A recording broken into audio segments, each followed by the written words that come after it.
This is the KRMG Afternoon News with Skylar Cooper. Go ahead, give it to me. It's 5:07. You're listening to the KRMG Afternoon News, and it's Tuesday, so that means it's time for the BA Breakdown, where we go to Broken Arrow live and check in with the city manager. That's Michael Spurgeon, and he joins us live. Michael, how are you?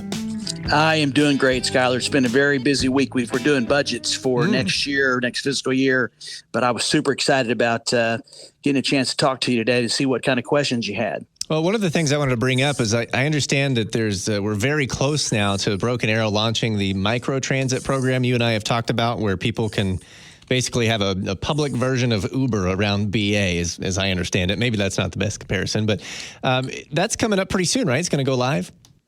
Yes, it is. March 18th is going to be a big day in the community because we are going to launch our pilot program for providing a micro-transit rider share program for our community. I just want to step back for a minute, though. And back in 2021, we did a public survey, and what came from that survey plus a citizens committee was that about 27% of BA households were concerned about having access to get around town.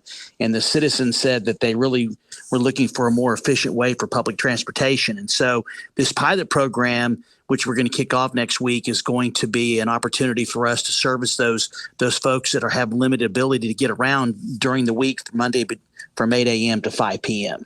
And these are like private vehicles, right? We're not talking buses necessarily. It's like you can get in the back seat of a car and they'll take you somewhere.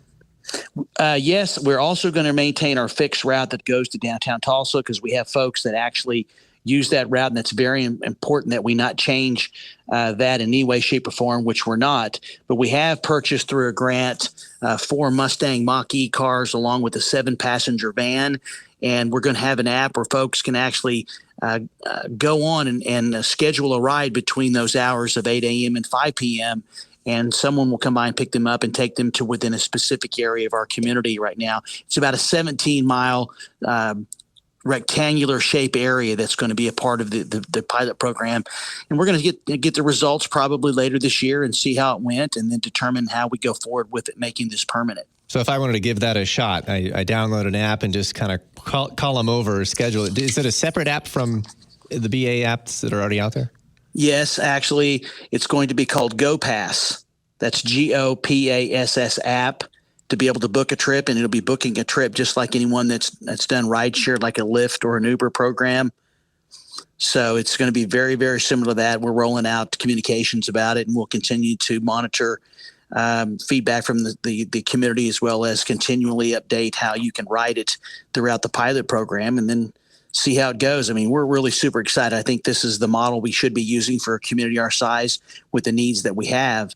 And we'll be updating the community, and I'll be sure we'll have a chance to visit about it sometime halfway through the pilot program. And then, of course, once we get the results. I'd like to test that out. Maybe I'll have them pick me up and take me to your office, and then I'll let you know how it goes.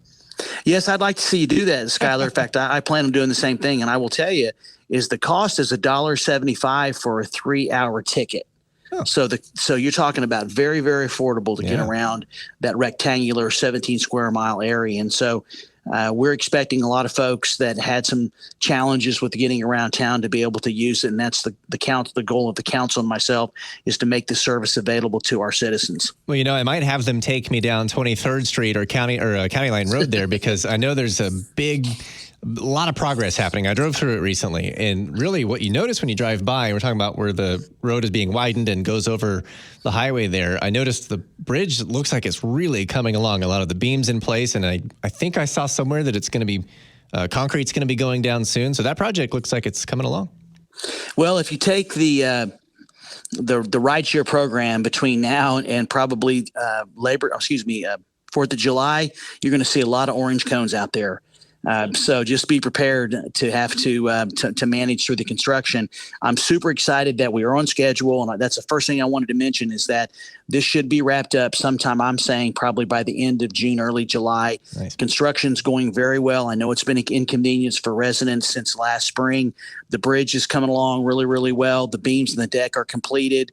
They've started to cut out the widening of the road on the north side of the bridge to Kenosha, and they're also working on the south side, and they're going to be really starting to dig in on the intersection at Houston and County Line Road. And so I know it's been a real inconvenience for a lot of folks that drive that road, but it's just a few more months and we're going to have it knocked out, and it's going to be beautiful and going to be a great another way to get around our community. 512, it's the KRMG Afternoon News. I'm Skylar Cooper, chatting live with Broken Arrow City Manager Michael Spurgeon, and we call this the BA Breakdown. We do it every Tuesday at this time. And Michael, one last thing I wanted to ask you about before we run, which is Yes. I saw BA, the city there, had a day at the Capitol, down at the state Capitol, so a lot of representation in Oklahoma City. And also, I think I just saw today that the BA Youth City Council, who we've mentioned on this show before, is in D.C. Is that all right? That is exactly right. I mean, it's basically all about our public advocacy. You know, the bottom line is you have to be where they're at, or you have to go where they're at. And last Thursday, the Chamber of Commerce, Jennifer Conway and her team sponsored a BA Day at the Capitol. And we went down there and we engaged with our legislators, local legislators, as well as those that we're able to visit with about some of the bills that are important to us, either whether we support or oppose. And then all of the council members are a part of an organization called NLC, National League of Cities. And our seniors actually get to go with the council to D.C. and spend 3 or 4 days learning about advocacy and learning all the different programs that NLC has to offer. And so during that process, we will meet with our federal delegation. In fact, I understand a number of our folks met with Congressman Hearn this morning.